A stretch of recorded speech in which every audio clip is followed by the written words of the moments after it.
I'm glad to have you here. Follow my story until the end and comment the city you're watching from. I love you so much. My suitcase hit the pavement with a wet, heavy thud. The rain didn't stop. It kept coming down like the sky was angry for me. My son stood in the doorway, arms crossed, his face tight with disgust. "You're nothing but a burden, Mom," Shane said, his voice cutting through the storm. "We can't keep doing this." At 72, I found myself shivering as the cold raindrops merged with my tears. I didn't beg. I wouldn't give him that satisfaction. Instead, I picked up my suitcase already soaked through and turned away from the place I'd called home for the past 3 years. My slippers squished with every step as I walked out into the storm. No umbrella, no coat, just a thin sweater that had been warm 2 hours ago. Behind me, the door slammed shut. That sound stayed with me longer than I'd like to admit. I didn't cry, not at first. Instead, I walked until my legs gave out. The streets of our suburban neighborhood gradually gave way to wider roads, fewer streetlights. I found a low concrete wall under an overpass just off the main road. It wasn't safe. It wasn't dry. But it was hidden. I pulled my soaked suitcase closer, leaned against the wall, and listened to the sound of tires splashing through puddles. My body hurt, but not as much as my heart. My bones felt like paper, and my heart felt like ash. A few people passed by. No one looked twice. To them, I was just another homeless woman in a city full of them. That was the part that scared me most. I didn't feel like Patty Crawford anymore. I felt invisible, discarded. I kept hearing Shane's voice in my head, the way he said the word burden, like I was some chore, like the years I spent raising him never happened. I remembered the scraped knees I'd kissed, the nights I'd worked double shifts at the hospital to pay for his baseball camp, the meals I'd skipped so he could eat.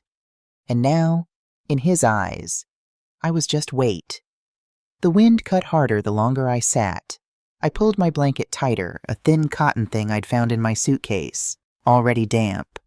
My body shook anyway, not just from cold, but from shame, from disbelief. Maybe some of you understand that feeling. When the people you gave everything to look at you like you're nothing. That night, I didn't sleep much. I listened to cars, to sirens, to the sound of something inside me breaking apart. Around 3:30 in the morning, the rain slowed. I was just starting to nod off when I heard footsteps. Not hurried, not heavy measured. I looked up, and for a second, I thought I was dreaming. Morgan, my little sister. Her hair was soaked, makeup gone, but she looked at me like she hadn't seen me in 20 years. And maybe, in a way, she hadn't.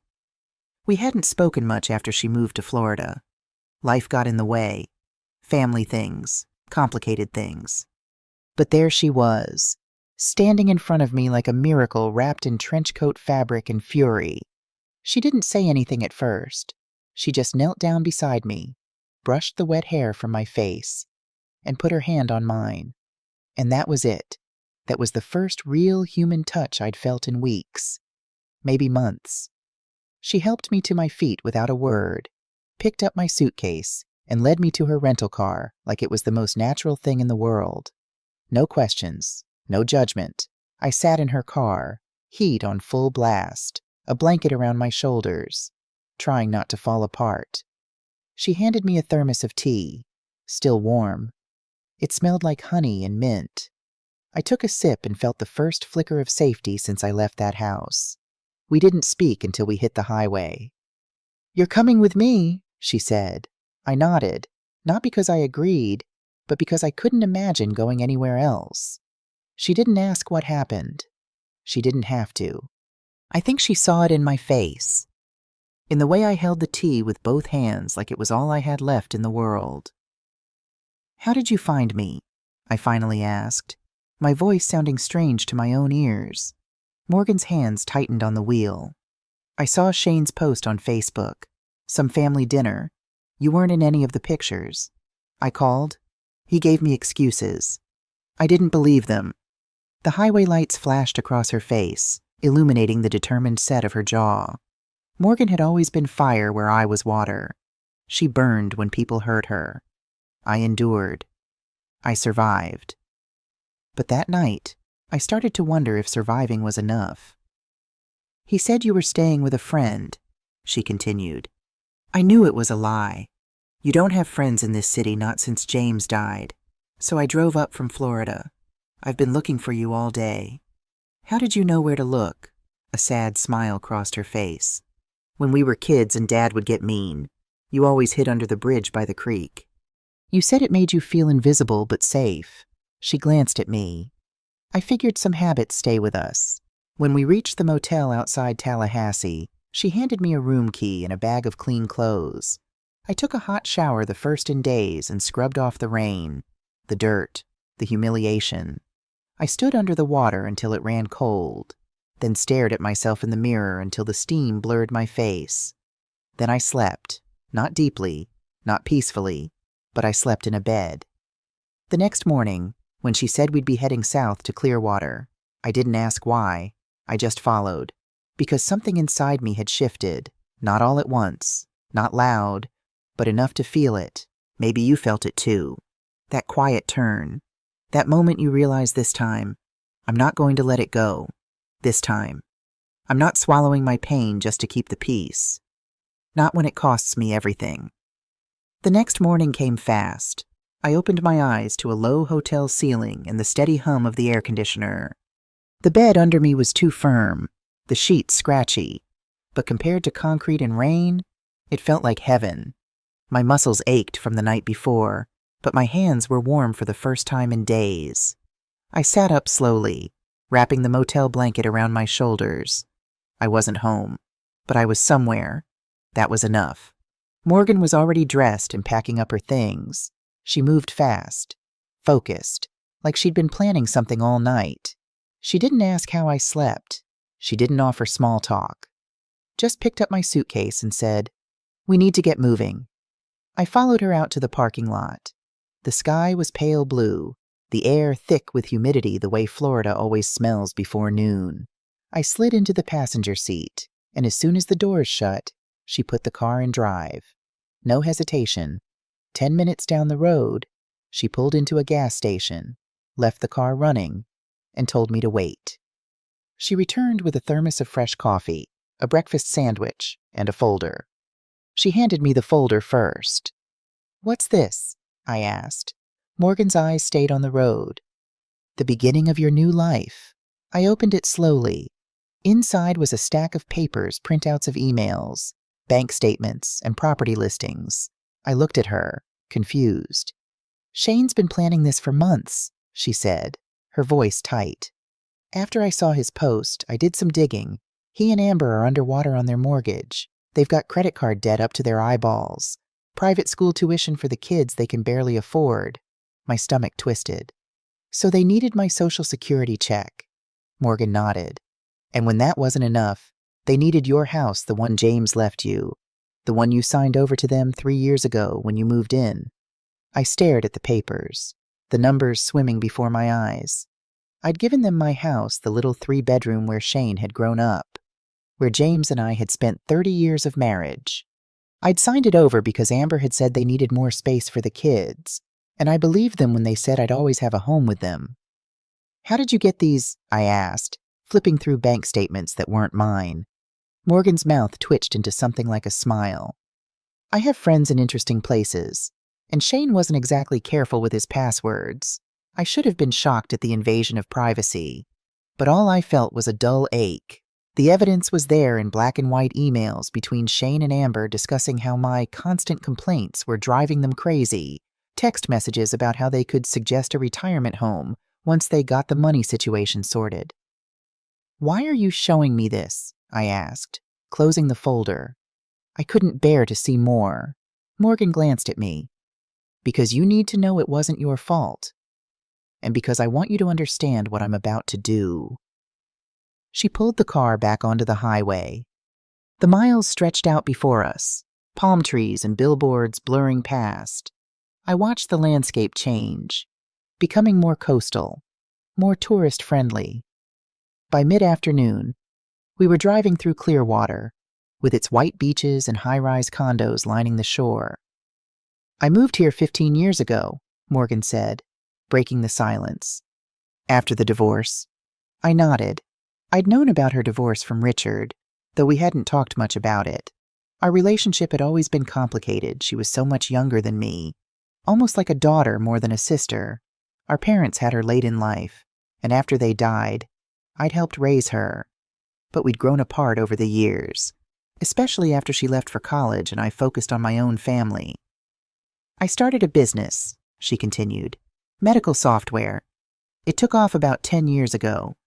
We got acquired by a bigger company last year. She said it so casually, like she was talking about the weather. But I knew what she wasn't saying she'd done well. Very well.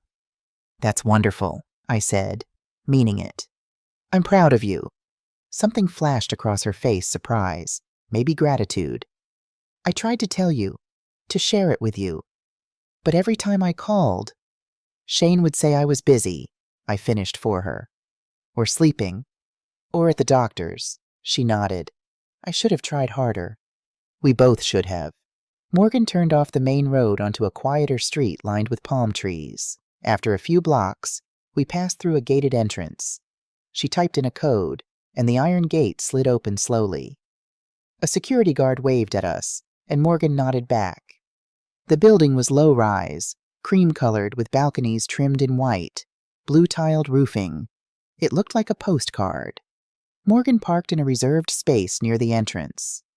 Where are we? I asked, though I had a sinking feeling I already knew. Home, she said simply. Your home, if you want it.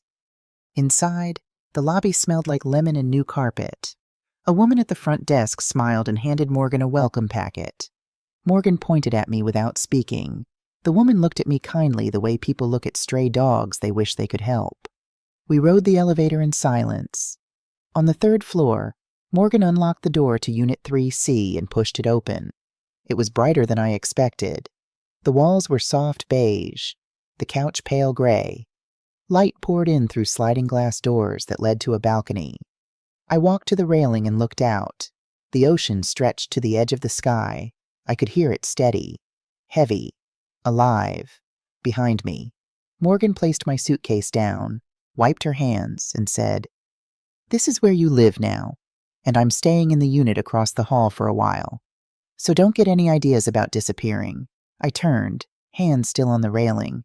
I wanted to say thank you, but the words didn't feel like enough. Instead, I nodded once. Slow, Morgan came closer. "I know what he did. I know what they've done. You don't have to talk about it if you don't want to. But you will not let them take anything else from you. Not ever again." She looked me in the eye, her tone sharp, not sentimental. "This place is yours, and I already contacted Eliza. That got my attention. Eliza Matthews, your lawyer friend from college."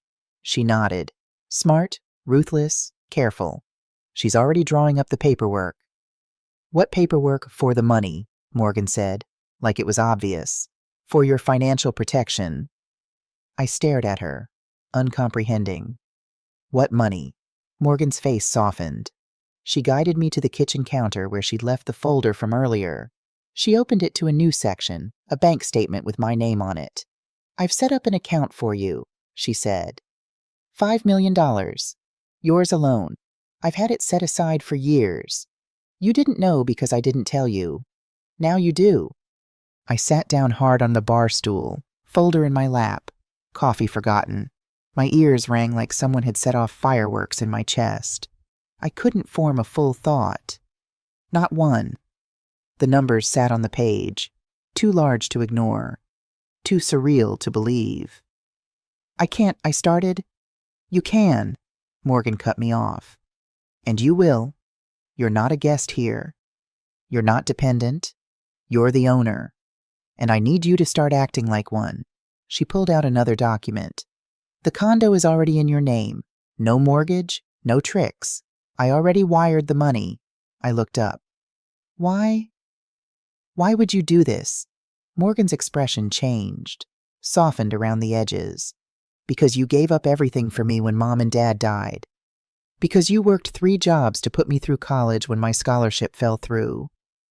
Because you've spent your whole life taking care of everyone else. She pulled out a chair and sat across from me. And because I tried to help 5 years ago, when James died. I offered to have you come live with me, but Shane said you needed to be close to your doctors, to your friends. He promised he'd take care of you. I remembered those conversations, or rather, I remembered Shane telling me about them, how Morgan wanted to ship me off to Florida, but he had stood up for me and insisted I stay with family. He lied, I said, voice barely above a whisper. He lied, Morgan confirmed. And I let him, because it was easier to believe him than to push harder. That's on me. She stood up again, restless energy radiating from her.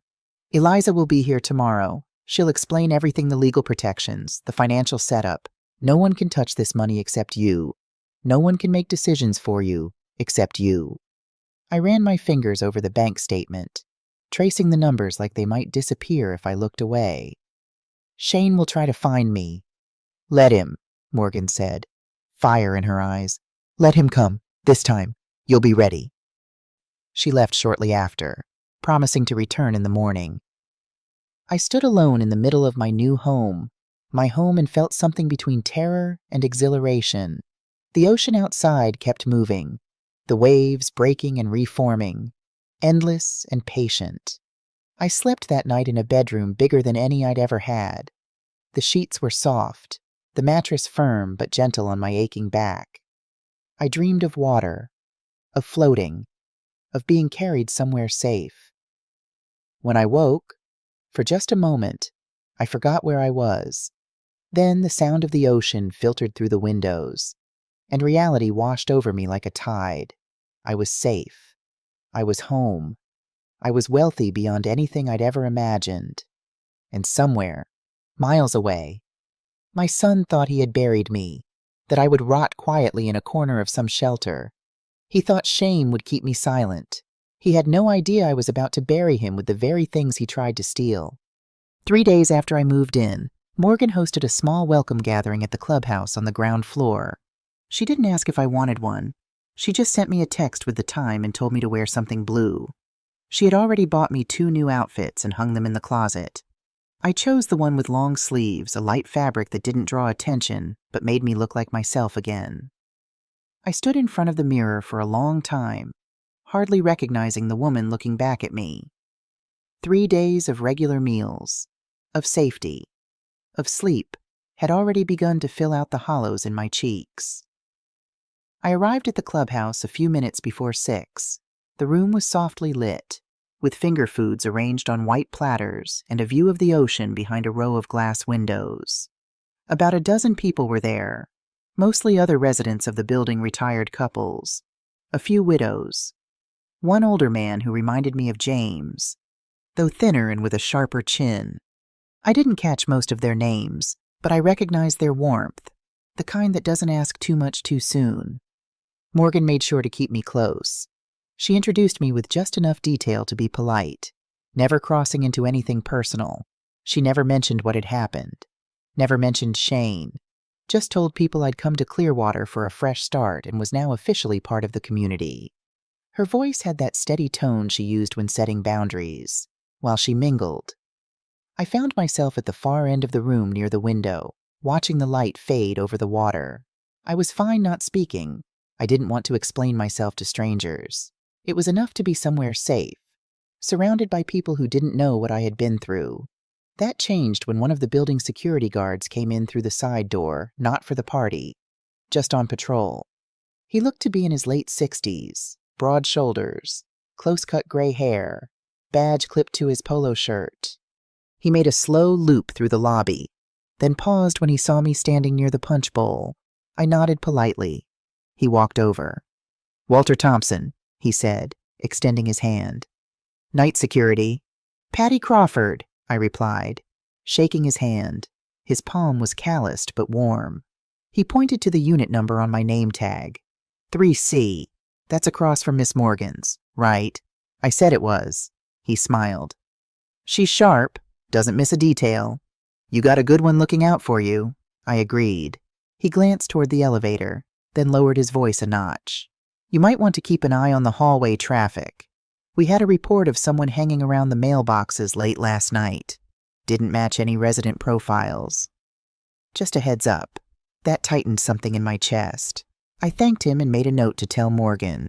She probably already knew. Nothing got past her.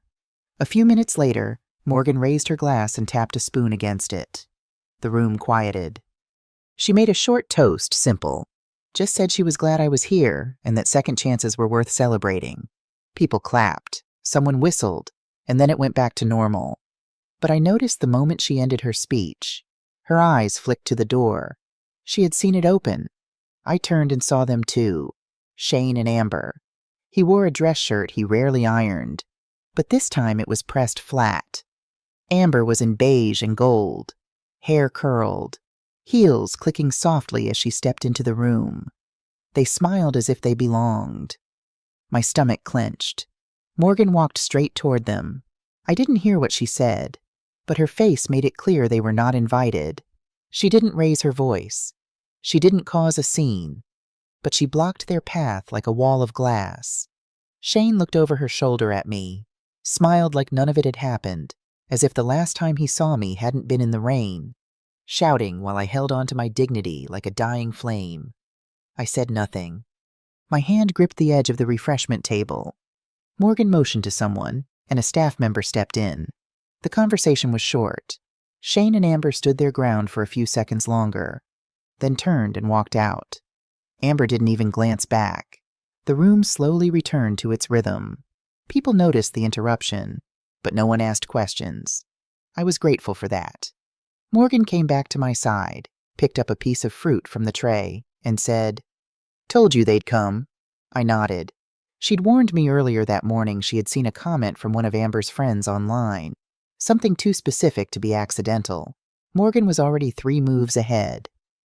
After the gathering ended, she walked me back upstairs. We said goodnight in the hallway, and I slipped into my apartment. Inside, I sat on the edge of the couch and waited. Not for anything specific, just waited. They had come not to apologize, not to explain. They came to see what they could still get. But now they knew. I was not where they left me. I was not the woman who had walked out into the storm with her suitcase. I was standing inside, protected, and no longer alone. Still, I didn't feel safe enough to rest. So I did something I hadn't done in years. I opened the side drawer of the hallway cabinet and pulled out a new notebook Morgan had given me. I clicked a pen and wrote one sentence across the top of the page. What they took from me, they will return. Then I drew a line underneath it and wrote 3 words: house, name, power. The party had ended, the curtain was up, and they had stepped onto the stage thinking they still controlled the story. But I had the pen now, and I was going to write the rest. The next morning, Eliza Matthews arrived exactly at 9, as Morgan had promised. She was younger than I expected, late 40s maybe, with dark brown hair pulled back in a practical ponytail and sharp eyes that missed nothing. She carried a leather briefcase that looked expensive but well used. Morgan made coffee while Eliza spread documents across my kitchen island. "These are straightforward," Eliza explained, pointing to the first stack.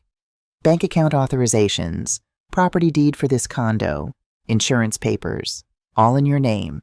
I nodded, skimming the documents with growing confidence. My name, my property, my money.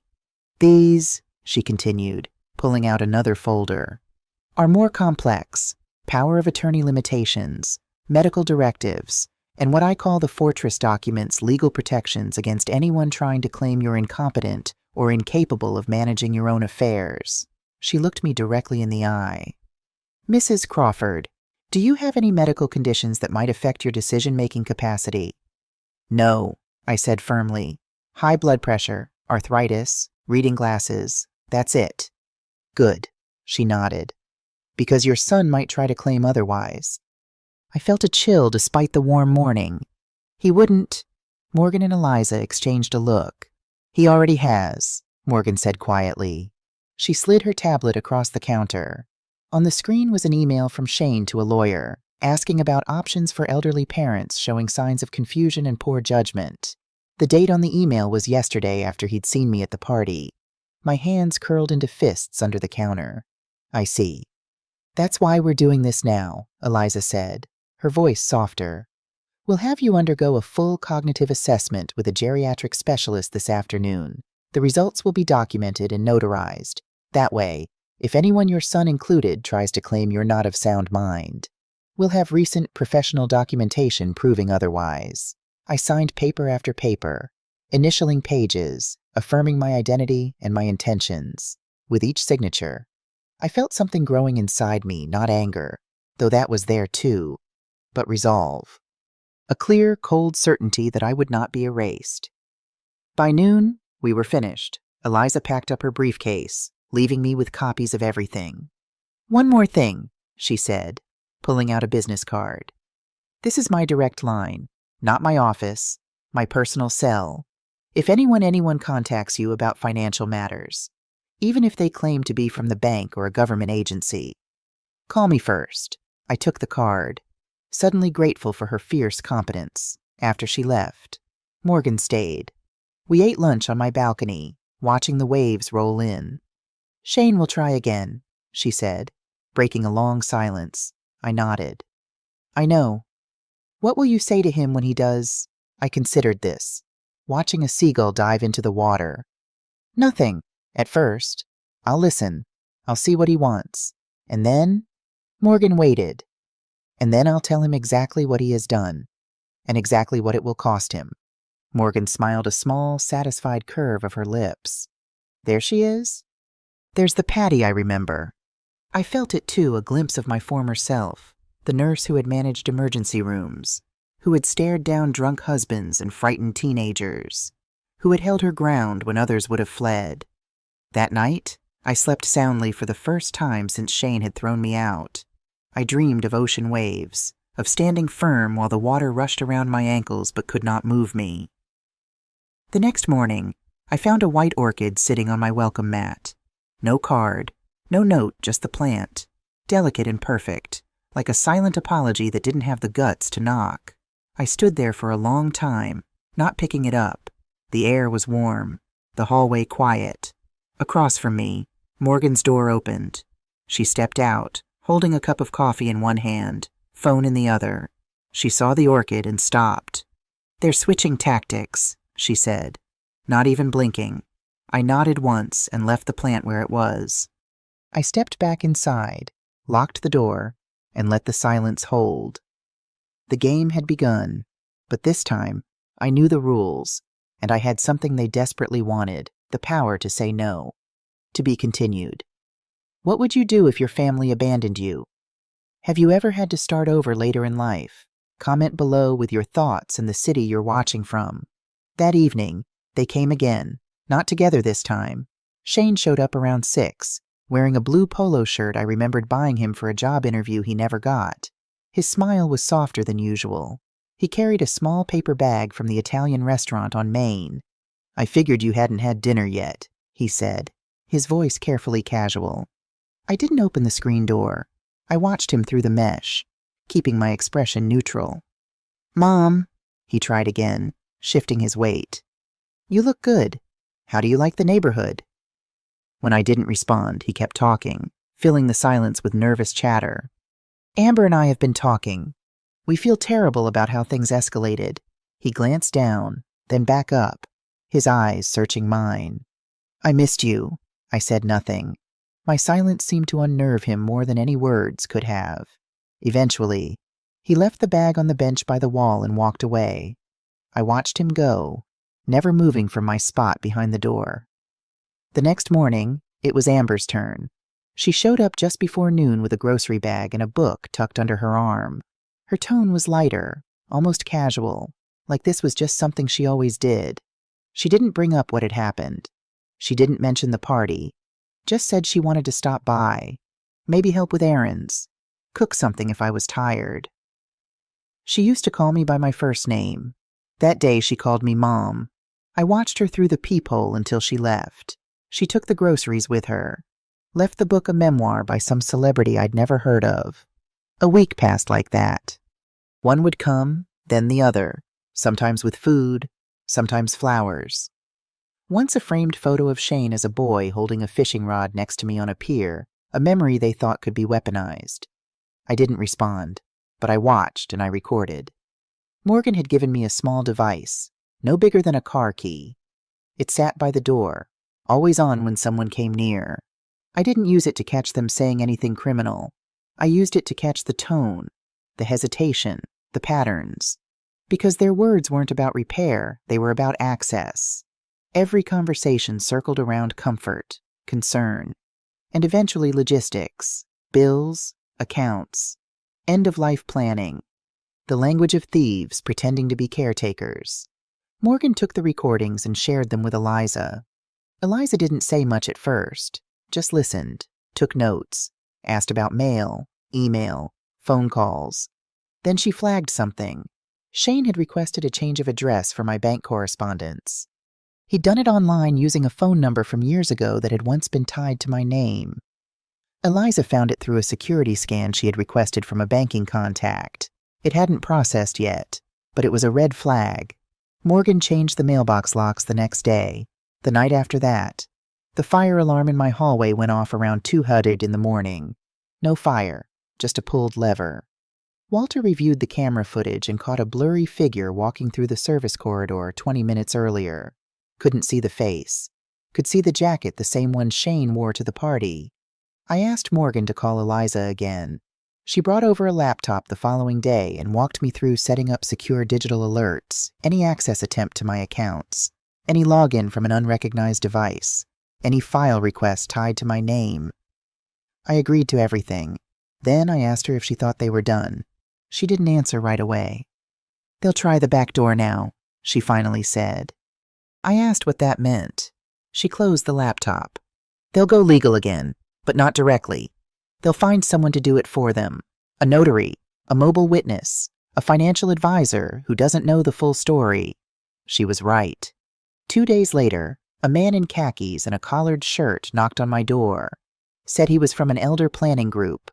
Said my family had requested a quick review of my estate plan just to make sure everything was in order. He smiled like it was normal, like women in their 70s regularly got surprise visits from polite strangers holding clipboards and government-style folders. I told him I already had a team and closed the door. He left fast. Eliza filed a formal complaint the next morning with the Florida State Office for Professional Guardianship. Nothing dramatic, just enough to create a record, a trail. I knew what was happening. They were trying to make me look unstable, disorganized, vulnerable. Because if they couldn't make me sign, they'd try to prove I couldn't manage. I didn't speak of it to anyone, not even Morgan. But that night, I sat at my kitchen table and reread the title deed. I ran my fingers over the raised stamp. I whispered my name out loud, not for drama, but for clarity. Then I placed the paper back in its folder, shut the drawer, and locked it. The doorbell rang once more that week. This time, Shane brought wine. Amber waited by the elevator. He didn't ask to come in. He asked to talk. Said things were hard. Said families should stick together. Said maybe we could talk about some practical things. I didn't open the door. I just spoke through the crack. "Don't come back," his voice cracked. Not with sadness, but with rage masked as confusion. "Mom, you're not thinking clearly. Morgan's manipulating you. We're your family." I didn't respond. I waited. "You need us," he said, his tone hardening. "You think you're set up now, but what happens if you fall? What happens if you get sick? Morgan's not going to wipe your ass when you can't make it to the bathroom." I closed the door quietly and turned the deadbolt. Through the door, I heard him curse, then apologize, then beg, then curse again. Finally, footsteps retreating, I went back to the kitchen, sat down, and made a list. 3 columns: what they tried, what failed, what would never be forgiven. I was no longer defending anything. I was documenting, preparing. The storm had passed, but the damage it left behind would serve as proof, and I would be the one to carry it forward, piece by piece, until there was nothing left for them to claim. 2 weeks after moving to Clearwater, I woke to a text from Morgan. "Coming over at 10. Eliza too. We need to talk." The brevity worried me. Morgan was usually more detailed in her messages. I showered and dressed carefully, choosing a light cardigan despite the Florida heat. I'd learned that looking put together was another form of armor. They arrived exactly at 10, Morgan with a folder tucked under her arm, Eliza with her ever-present briefcase. Neither smiled when I opened the door. "What's happened?" I asked, leading them to the kitchen. Morgan placed the folder on the counter. "Shane has been busy." Inside were printouts of emails, sent from Shane to various financial institutions. He'd attempted to access my old accounts, the ones I'd had before Morgan set up the new ones. He'd claimed to be acting as my caretaker.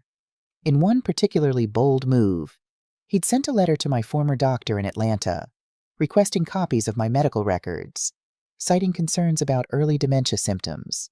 "He can't access any of it," Eliza assured me. "We've locked everything down, but he's laying groundwork." "For what?" I asked, though I already knew. "A conservatorship case," she said grimly. "He's building a narrative that you're incapable of managing your own affairs." I thought of James, my late husband, how careful he'd been with our finances, how he'd insisted I know every detail about our accounts after his heart attack scare in his 50s. "Be prepared," he'd always said. "No one will look out for you like you do." He'd been right. I looked at the stack of evidence Shane was building against me. "What do? We get ahead of it," Morgan said. "We build our own narrative, the true one." Eliza nodded. "I've already filed protective notices with the courts, but we need to be proactive. That's why I'm suggesting we arrange a family meeting." I stared at her. "You want me to sit down with them after everything?" "On our terms," Eliza clarified. "In my office, with witnesses, we lay everything out, what they did, what they're trying to do, and what will happen if they continue." Morgan watched me carefully. "It's your choice. Patty, we can keep playing defense, or we can confront this head on." I thought about it. About Shane's face the night he'd thrown me out. About Amber's designer shoes that cost more than a month of my Social Security. About the rain soaking through my clothes as I'd walked away from what I thought was my home. "Set it up," I said finally. "But on one condition." They waited. "I speak first." 2 days later, the meeting was arranged. Shane and Amber had agreed surprisingly quickly, a fact that made Eliza suspicious. We arrived early, taking positions in Eliza's elegant conference room overlooking the bay. Morgan sat beside me, a steady presence. Eliza positioned herself at the head of the table, legal pad at the ready. When Shane and Amber walked in, I almost didn't recognize them. They looked exhausted. Shane's shirt was wrinkled at the collar. Amber's usually perfect makeup couldn't hide the circles under her eyes. They were accompanied by a man in a gray suit who introduced himself as Lawrence Phillips, their attorney. I sat up straighter, shoulders back, chin lifted. I'd practiced what I would say, rehearsed it in the mirror until the words felt natural. Eliza began with formalities, explaining that this was an informal discussion, though it was being recorded with everyone's consent. Then she turned to me. "Mrs. Crawford, you wanted to speak first." I took a deep breath and looked directly at my son, the boy I'd raised alone after James died, the man who'd thrown me out into the rain. 3 weeks ago, you called me a burden and put me out of your house during a storm," I began, my voice steady. "You knew I had nowhere to go. You knew I had given you my house, the house your father and I worked 30 years to pay off. You knew my Social Security check went into your account every month." Shane shifted uncomfortably. Amber stared at her hands. "I spent that night under a bridge," I continued. "I'm 72 years old, and I slept on concrete in the rain because my own son decided I wasn't worth the space I occupied in his home." "Mom, that's not—" Shane started. I held up my hand. "I'm not finished." The room fell silent. "Since then, you've tried to access my bank accounts. You've attempted to reroute my mail. You've told my doctor I have dementia. You sent a stranger to my door to trick me into signing papers. And last night, you called the police to do a wellness check, claiming I was suicidal." This was news to Morgan and Eliza. They both turned to me sharply. "The officers were very understanding when I explained the situation," I said calmly. "They even suggested I file a harassment report." I pulled a folder from my bag, the one I'd been filling with notes. with evidence, with my quiet observations. This is everything you've done, documented and dated. And this, I slid a second folder across the table, is everything I'm prepared to do if you continue. Their lawyer reached for it, but Shane was faster. He opened it, his face paling as he read. Inside was a draft of a civil complaint for elder abuse, exploitation, and fraud. Alongside it was a letter to the hospital administration where Shane worked as an administrator, detailing his actions. "You wouldn't," he whispered. "I already have," I said softly. "It's all filed, ready to be submitted to the court. One more attempt to access my finances, one more wellness check, one more stranger at my door, and it goes public." The lawyer leaned over to read the documents, his professional mask slipping for just a moment. He turned to Shane, murmuring something I couldn't hear. "Mrs. Crawford," he said, recovering his composure. "My clients simply want to ensure your well-being. They're concerned about this sudden change in your living situation and the influence your sister might be." "Let me stop you there," Eliza cut in. "Mrs. Crawford has undergone a full cognitive assessment. She has been evaluated by 2 independent physicians. She is of completely sound mind. Any suggestion otherwise could be considered defamatory." Amber finally spoke, her voice brittle. "We were trying to help. You were forgetting things. You kept losing your glasses, your keys." I almost laughed. "Everyone loses their glasses, Amber. That doesn't justify stealing my house." "We didn't steal," Shane began. "You manipulated me into signing it over," I interrupted. "You promised it would still be my home. 3 years later, you threw me out like trash."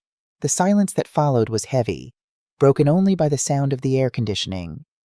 "What do you want?" Shane finally asked, defeated. "I want you to leave me alone," I said simply. "I want no contact, no calls, no visits, no gifts left at my door. I want you to formally acknowledge in writing that I am of sound mind and able to manage my own affairs. And I want you to sign a statement confirming that you have no claim to any of my assets, now or in the future." Their lawyer started to object, but Shane raised his hand, stopping him. "And if we do that?" he asked.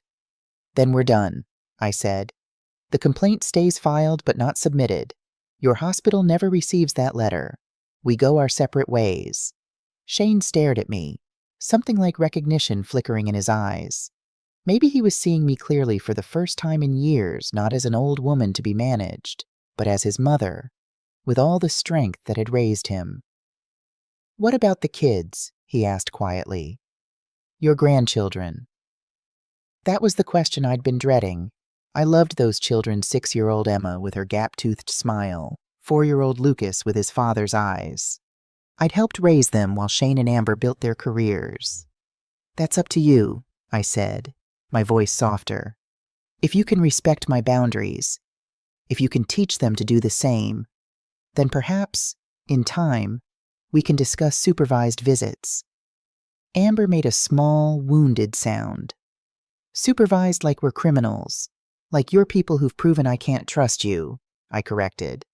The meeting lasted another hour, details hammered out, documents reviewed. By the end, Shane and Amber had agreed to all my terms. Their lawyer looked relieved, perhaps he'd seen the weakness in their position from the start. As they stood to leave, Shane paused by my chair.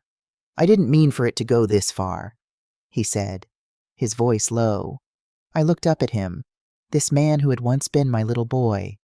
"Yes, you did. You just didn't expect consequences." He flinched, then nodded once and walked out. After they left, Morgan squeezed my hand. "You were magnificent." I wasn't sure magnificent was the right word. I felt hollow, drained.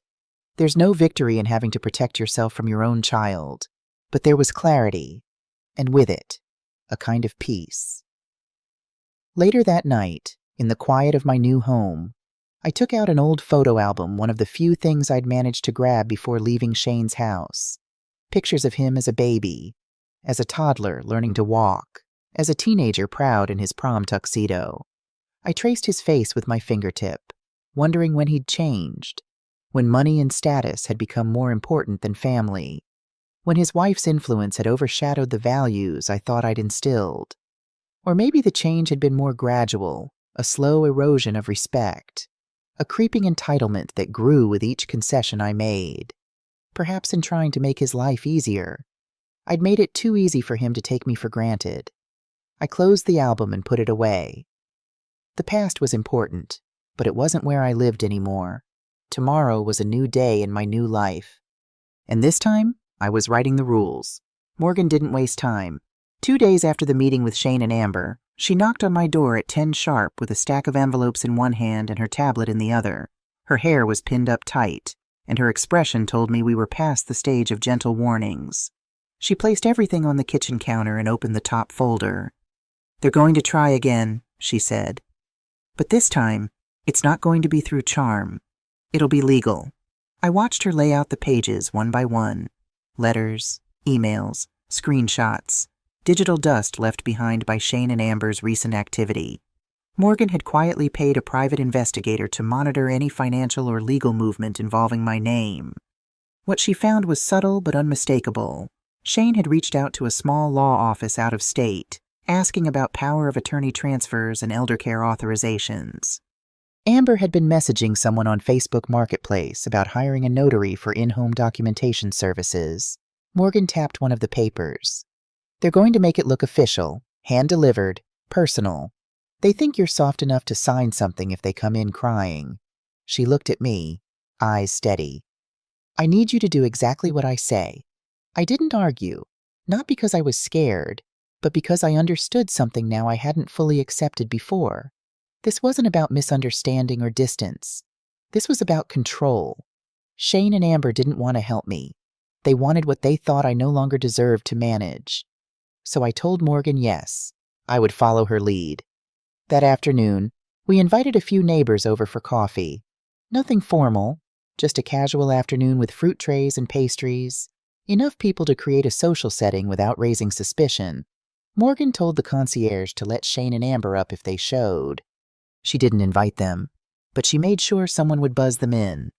Then she slipped a recording device under the end table by the couch and sat down like we were expecting the weather to turn. It took less than 20 minutes. Shane knocked. Morgan didn't flinch. I opened the door. He smiled like we were long-lost friends. Amber stood behind him holding a gift bag with gold tissue sticking out. She wore pale pink and pearls. They had rehearsed this. Shane stepped in first. Loud greetings, jokes about dropping by while they were in the area. Amber placed the bag on the table and pulled out a tin of homemade cookies. "Thank you," I said without emotion. Morgan watched quietly from her chair. After 5 minutes of shallow chatter, Shane sat forward, hands folded. "I brought something for you to look at," he said. He reached into his briefcase and pulled out a stapled document. The front page had bold lettering across the top, Family Wellness and Property Agreement. Morgan took one glance at the title and crossed her legs. Shane slid the papers across the table toward me. "Just something to make things smoother so we can help out. You know, coordinate medical stuff. Ease the process in case anything urgent comes up." He smiled again. Too long, too forced. I picked up the first page and read silently. It was 6 pages long. Buried in the middle was a paragraph labeled Temporary Power Authorization, followed by another labeled Financial Oversight Clause. The language was careful, not overtly predatory, but it gave Shane full access to act on my behalf regarding medical and financial decisions. It also authorized him to open and manage bank accounts under joint access. I set the paper down. I didn't speak. Morgan stood. She walked to the kitchen, took out a second folder, and returned.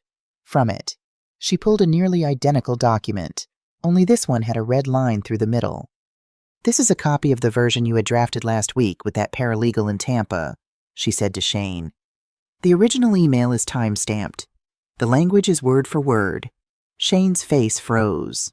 Amber stayed quiet. Morgan turned to me. "Go ahead. Ask them what this is really for." I didn't need to. The silence said everything.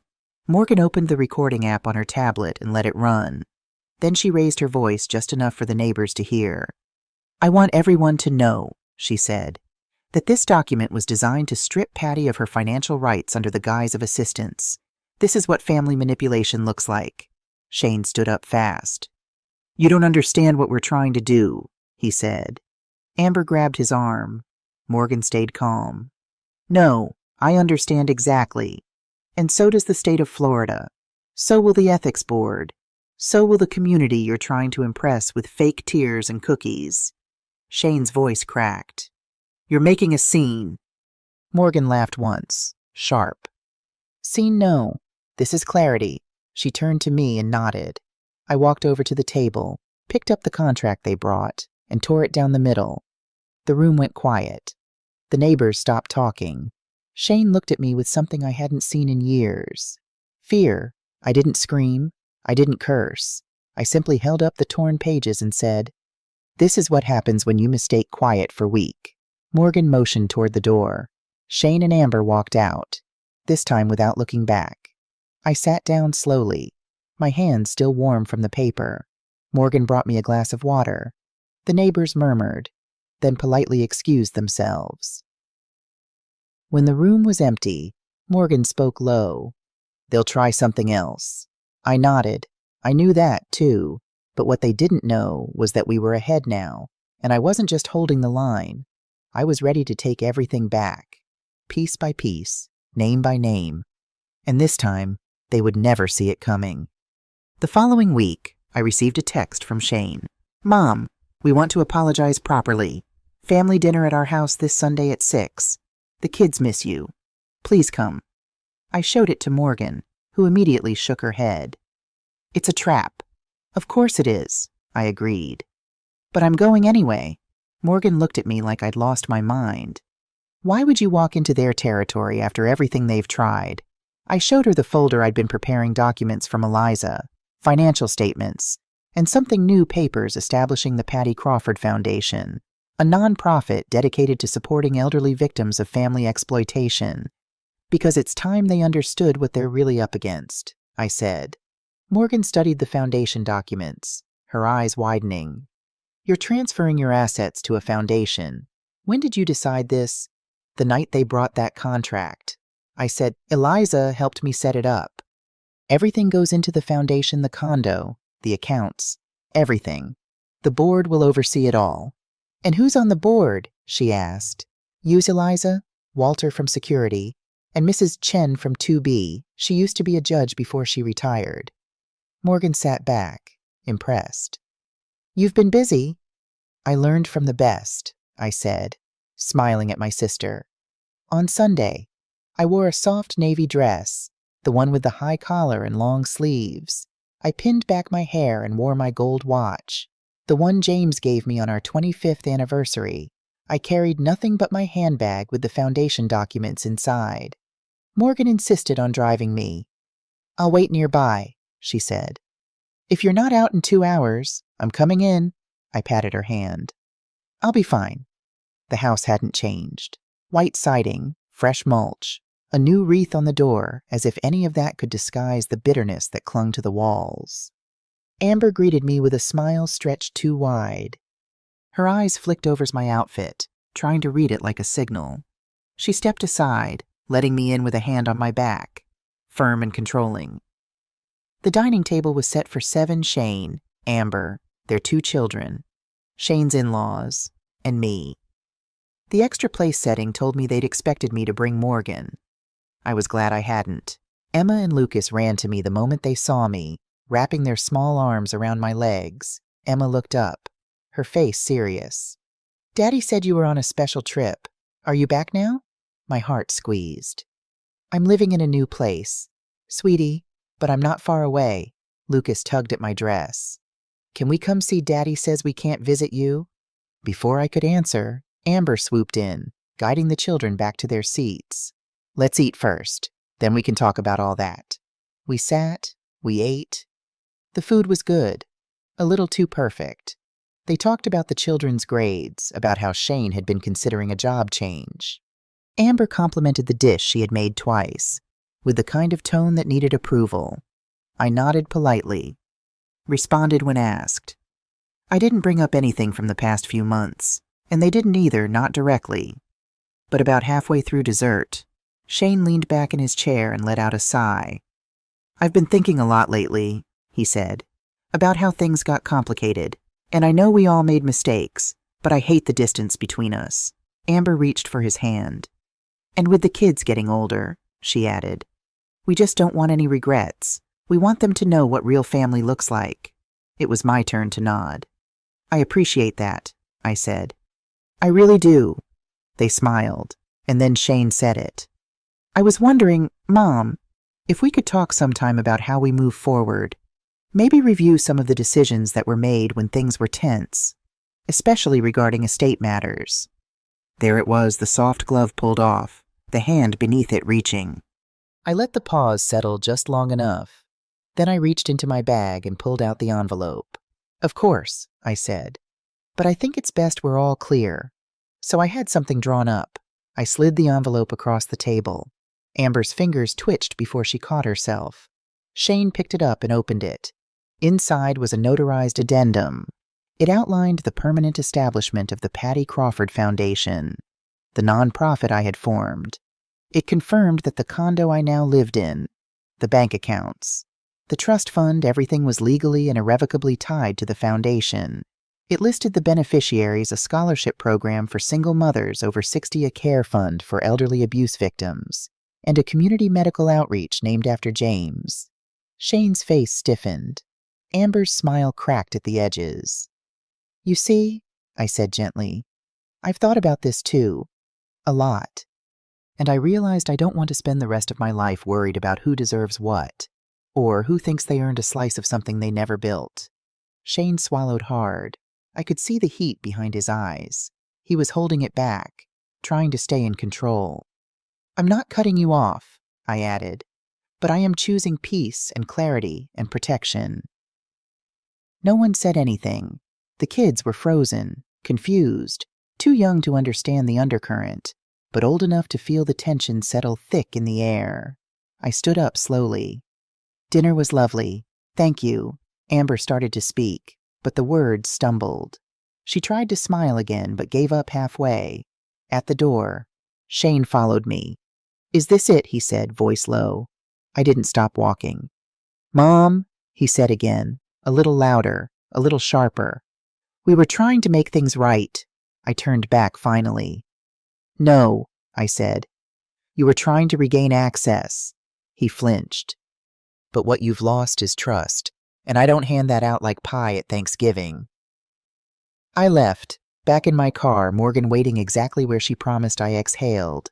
It was done. No screaming, no courtroom, just the truth. Documented, signed, sealed, and delivered.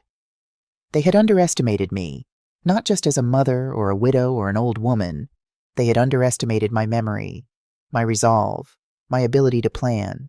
And now, for the first time in years, I slept that night without locking the door twice, because they couldn't reach me anymore. Not in law, not in lies, not in legacy. To be continued. Have you ever had to stand up to family who took advantage of you? How did you handle it? Comment below with your experiences in the city you're watching from. 3 days after that dinner, I woke up to the sound of gravel crunching outside my window. I moved the curtain just slightly, not enough to be seen. Shane's truck sat in the driveway. He stayed in the cab for a moment, then got out, pacing a bit, like he hadn't decided what he came here to do. It was still early, not even 800. The beach fog hadn't lifted yet. The dew sat on the window like a veil between me and whatever this was. I didn't open the door. He knocked once, then twice more, softer. Then he left. 10 minutes later, a call came in. Unknown number. I let it go to voicemail. The message was short, his voice calm but strained. He said he respected my choice, that they would give me space, that they understood now where I stood. It almost felt civil. Almost. But by afternoon, I knew something had shifted. Morgan called me, voice tight. She had just gotten off a call from someone she knew at the clerk's office. Apparently, a new motion had been filed. Shane and Amber were attempting to contest my mental fitness again, this time under a different clause. They were trying to use my foundation as proof that I was being manipulated, financially exploited, that I couldn't possibly be acting with full mental clarity. I didn't flinch. Morgan asked if I wanted her to respond. I told her, "No, not yet. Because sometimes you wait. You let people bury themselves deeper. You let the rope stretch long enough to make the fall final." The next morning, I drove into town, not to see a lawyer, not to respond legally. I went to the bakery. Inside, the owner, Jackie, gave me a long look and then smiled. She was older than me by 5 years, walked with a cane, ran the place with her granddaughter. We had talked a few times before about the community grant I had set up through the foundation. I sat down with her, told her I had a proposition. That afternoon, we printed flyers. By the next day, posters were hanging in libraries, clinics, shelters. Patty Crawford Foundation launching Community Days free workshops, meals, consultations for older women looking to re-enter the workforce, escape isolation, protect their estates. The event was held at the town hall just 2 blocks from Shane's insurance office. 200 people showed up. By the end of the week, the foundation was in the local paper, then in a regional one, then in a national blog for elder rights. I stayed quiet through it all. I didn't need to speak. Visibility was its own defense. On Friday, Eliza dropped by. She had heard that Shane and Amber were meeting with a second attorney, someone aggressive, someone loud. She warned me they weren't backing down. I smiled. I thanked her. And then I handed her a set of documents. They weren't for me. They were for the board of the foundation. People we had carefully chosen. None of them family. All of them strong. I had signed over this house, the remaining accounts, and even my name rights to the foundation's protection clause, meaning no matter what accusation came my way, nothing could be liquidated or touched without full board approval. Eliza's eyes widened as she read it. "You're sealing every door?" I nodded. "Let them try. They're only proving my point." On Sunday, my doorbell rang again. This time, it was Amber. She was holding flowers. Cheap ones, the kind that you buy at a gas station in a hurry. Her eyes were soft, apologetic, but I'd learned to see through softness. It could be a weapon just like rage. She stepped into the living room when I didn't stop her. "I didn't know they were filing again," she said. "I swear." I waited. "I just want us to go back," she added. Before everything got complicated, she sat, looked around the room like she was trying to memorize it. Then came the next line. "If there's anything we need to sign to show support, anything to put this behind us, we'll do it." And there it was. She hadn't come for reconciliation. She came to test the temperature. I stood. She didn't move. "I know what you're doing," I said calmly, "and I want you to remember something. This house, this peace, this life I built it without you, I survived everything you and Shane threw at me. And I did it in silence." Her face dropped. "I stayed quiet out of respect, but don't mistake quiet for weak." She stood too now, her voice cracked. "Shane's falling apart. He's not eating. He's losing clients. He's blaming me. I'm scared." I looked at her for a long moment.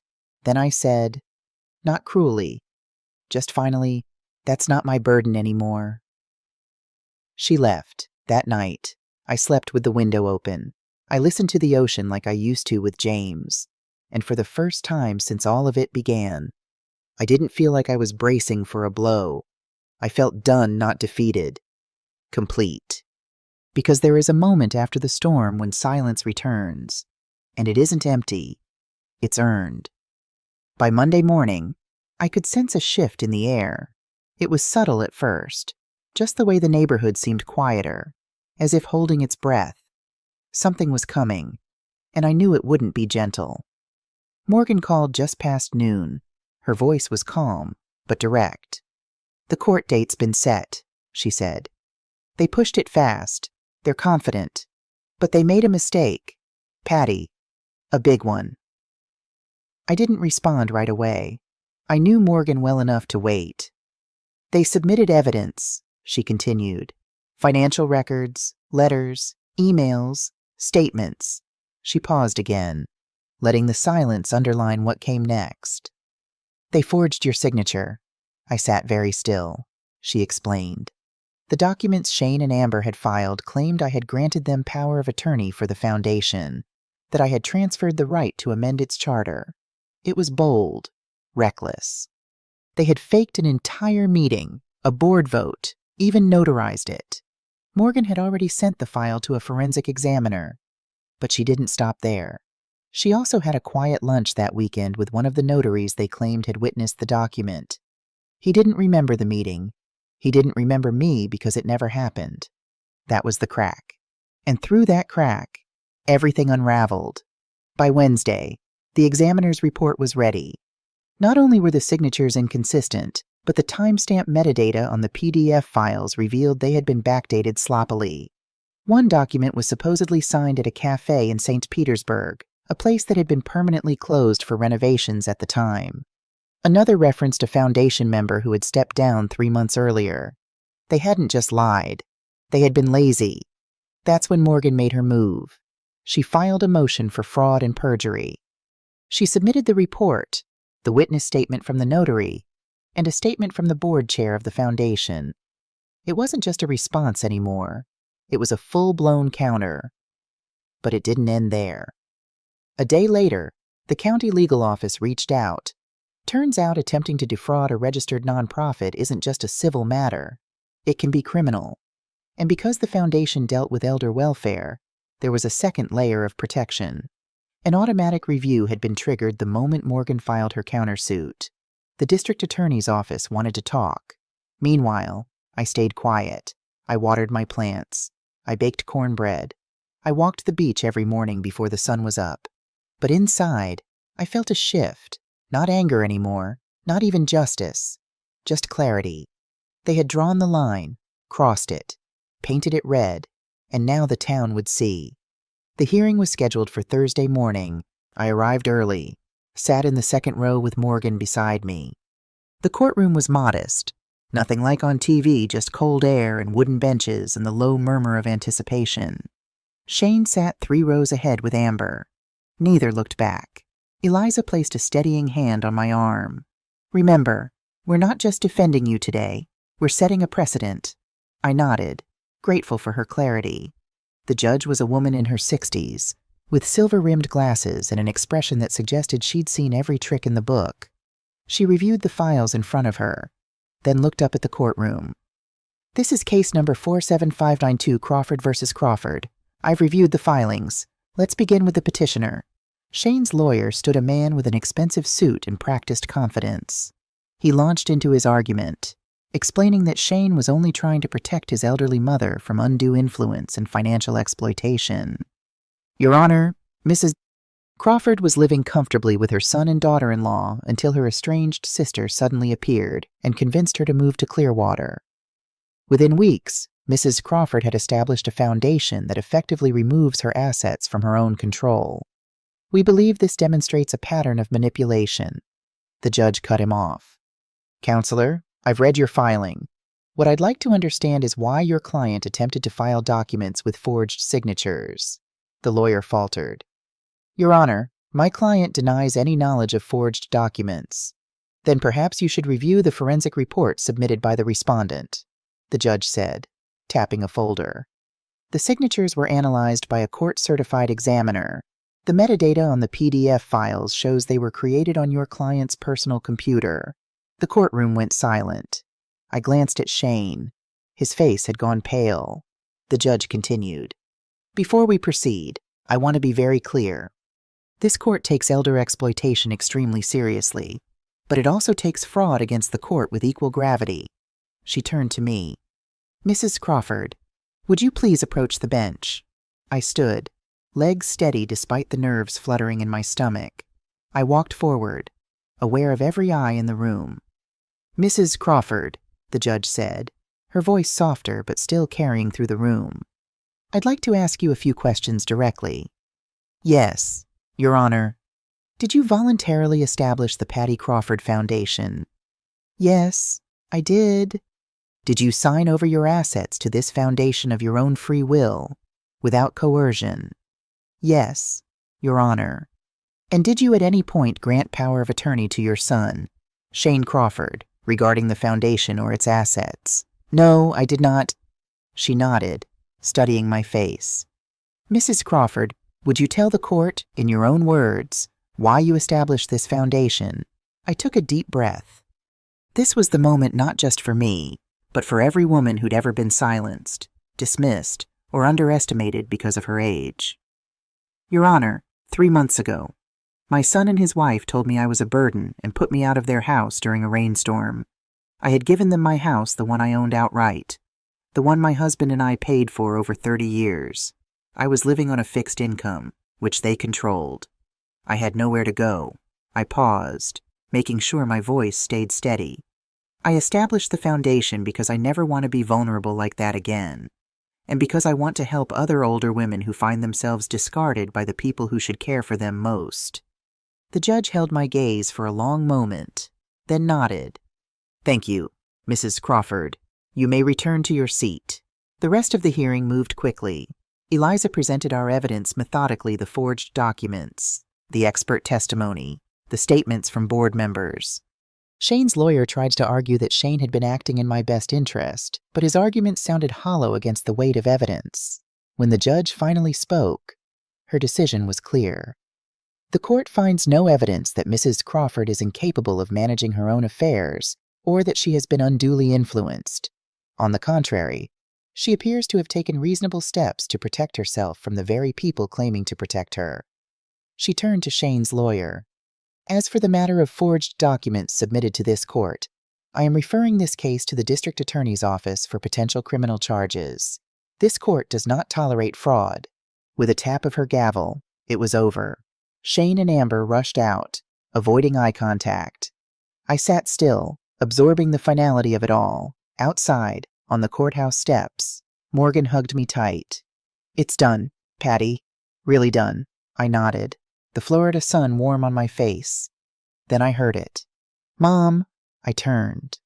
Shane was walking toward me, alone. His face was drawn, paler than I remembered, his voice softer. You're really doing this, he said.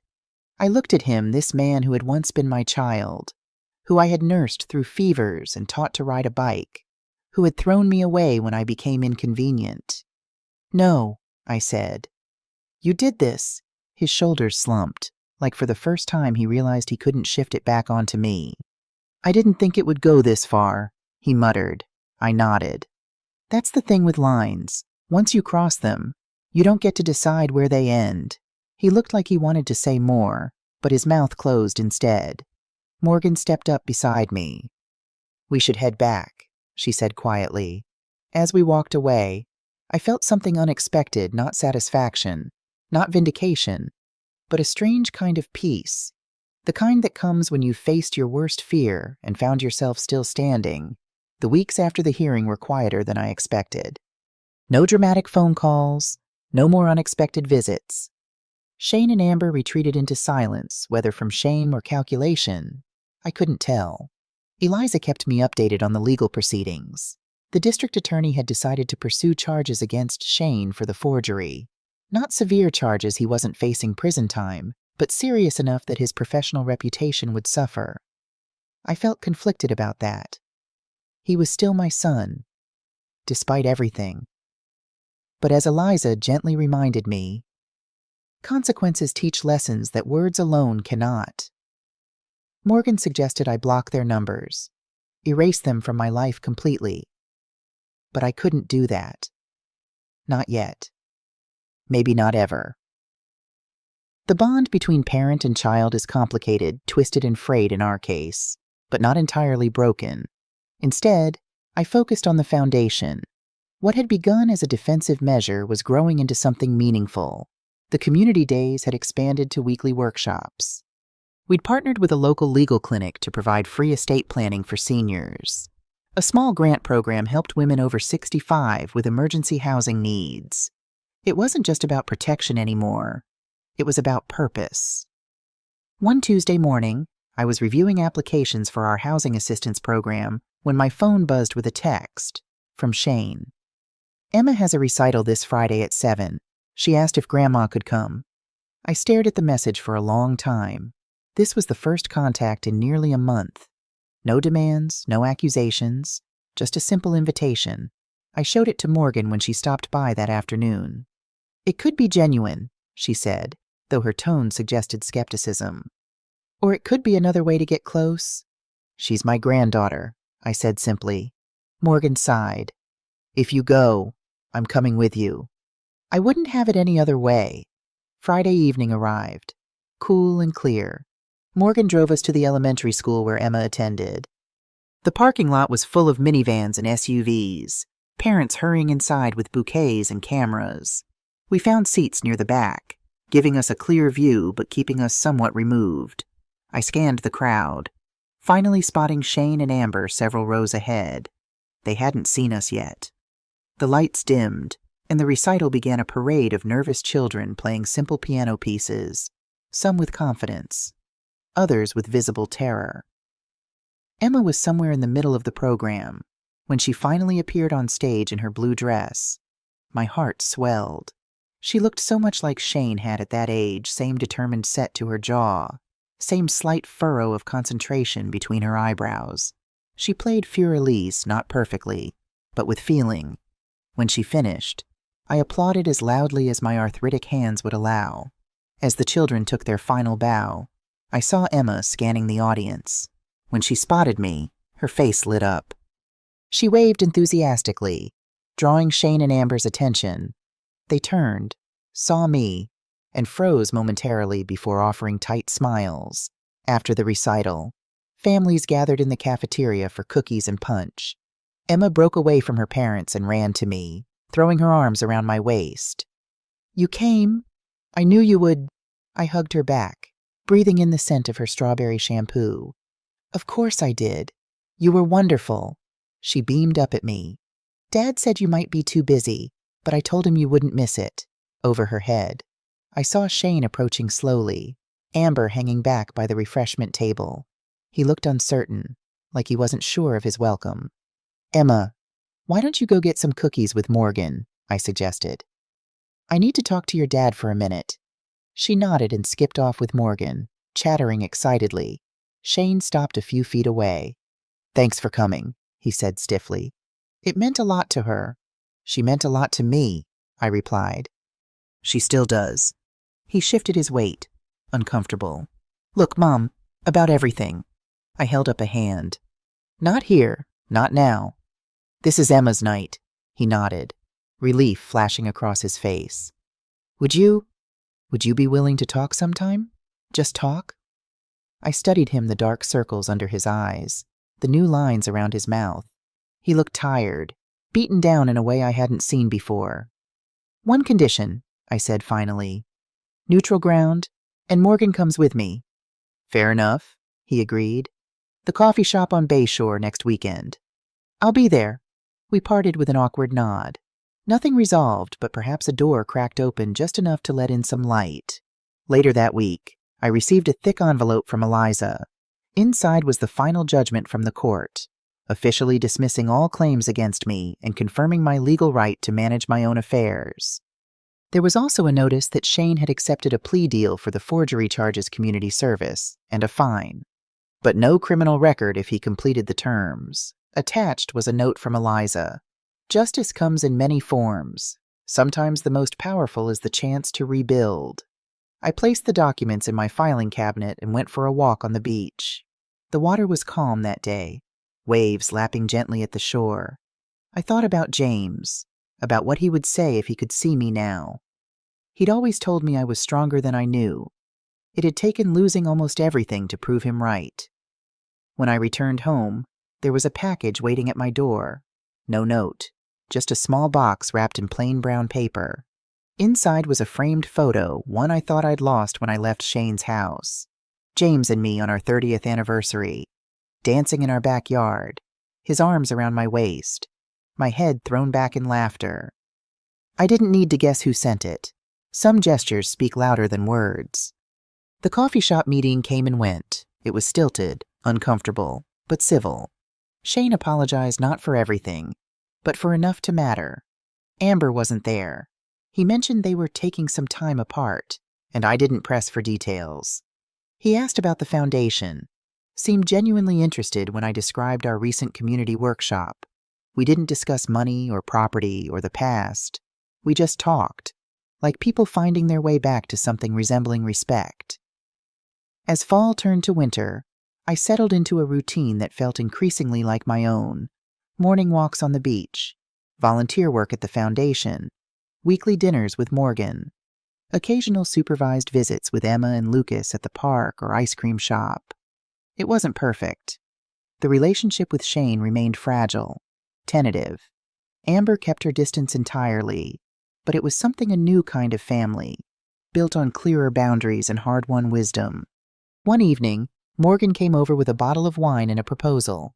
"I think we should expand the foundation," she said, pouring us each a glass. "There's a property near downtown, an old Victorian, that would make a perfect transitional housing center for older women leaving abusive situations."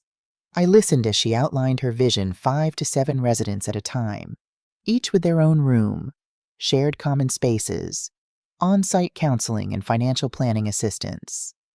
"What do you think?" she asked finally. I smiled.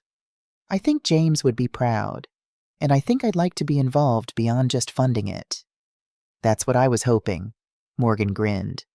"We need someone to develop the programming, someone who understands what these women are going through." And just like that, at 73, I found myself with a new career, part counselor, part advocate, part living testimony to the possibility of beginning again. 3 months after the court hearing, the Patty Crawford Foundation hosted its first major fundraising event at the Clearwater Community Center. The theme was Second Chances, and the room was filled with supporters, volunteers, and beneficiaries of our programs. I stood on the small stage, looking out at the sea of faces. Some I knew well, some I had helped through hard winters or long divorces or lonely birthdays. Some I had never met. But they were there because the foundation had reached them in one way or another. That was enough. The room wasn't fancy folding chairs, coffee urns on plastic tables, a few old ceiling fans humming above, but the walls were freshly painted and lined with photos from our program's Women Learning Trades, elder care volunteers hugging patients, children laughing beside packed donation boxes. I didn't prepare a speech. I didn't want to perform. I just told the truth. "This organization was never about money," I said slowly, pausing to steady my breath. "It was about not being erased, about proving that the second half of your life can be just as powerful as the first. Maybe even more." The room was silent, attentive. 6 months ago, I was homeless, sleeping under a bridge, convinced that my story was over. Today, I stand before you not as a victim, but as a builder of community, of purpose, of second chances. I scanned the room, making eye contact with familiar faces. What happened to me happens to women every day. They're told their burdens. They're made to feel invisible. They're pushed aside when they become inconvenient. But inconvenient women change the world. A ripple of applause, quickly hushed as I continued. This foundation isn't my legacy. It's our collective refusal to be silenced. It's our declaration that age brings wisdom, not weakness. That silver hair doesn't mean surrender. I nodded toward the back of the room, where Morgan stood, arms crossed, pride evident in her stance. I was lucky. I had someone who found me, who believed in me when I couldn't believe in myself. But not everyone has a Morgan. That's why we're here, to be that lifeline, that safety net, that voice saying, "You are not alone, and you are not done." The applause was louder this time, sustained. I raised my hand to quiet it. Before I finish, I want to share one thing I've learned through all of this. Silence is not the same as weakness. Sometimes, the quietest person in the room is gathering strength, observing, planning. Don't mistake their pause for surrender. I stepped back from the microphone, overwhelmed by the standing ovation that followed. I hadn't expected this response, this validation, this community. As the crowd mingled afterward, a young woman approached me, maybe in her early 30s. She introduced herself as Taryn, a social worker with the county. "Mrs. Crawford," she said. "Your story. It's my grandmother's story, too. Only she didn't have anyone to help her. She died alone in a nursing home her children put her in. Convinced she was worthless. Her eyes shimmered with unshed tears. What you're doing here. It matters. It really matters." I squeezed her hand, words momentarily failing me. After the event, people stayed. Some cried. Some hugged me. One woman slipped me a note that simply said, "Because of you, I filed for custody of my grandson." I tucked the note into my coat pocket and left through the back door. The sun had already set. Autumn was thinning into early winter. I could smell frost coming. When I got home, the porch light was on. Morgan had left a casserole dish by the door with a napkin taped on top. "Rest, you earned it." Inside, I lit the fireplace and poured myself a small glass of wine. The house, once too quiet, now felt like sanctuary. The next morning, I planted 3 new apple trees at the edge of my yard. I don't know if I'll live to see them bear fruit, but planting something you may never harvest is an act of belief, not in yourself, but in the world after you. Morgan visited that weekend. We drank tea, laughed about the news segment that had mispronounced her name, and talked about hosting a writing workshop for retired women next spring. "Stories," she said, "are the last thing they can't steal." When she left, I stood at the window and watched the wind move through the trees, the kind of wind that doesn't knock things down, but reminds you they can stand. In the distance, I could see the community center where our next workshop would be held, where women like me would gather to learn, to share, to rebuild. I thought about Shane, about our tentative steps towards some new kind of relationship. It wasn't forgiveness, not yet, but it was movement. Last week, he'd brought Emma and Lucas to the park. We'd fed the ducks, walked the trail, talked about school, normal things, healing things. As for Amber, I'd heard through Morgan that she had moved out, filed for divorce. I felt no satisfaction in this news, only a quiet acknowledgement that actions have consequences, that patterns repeat until we break them. My phone buzzed with a text from Eliza. "The downtown property is ours. Closing next week. Ready to build something beautiful."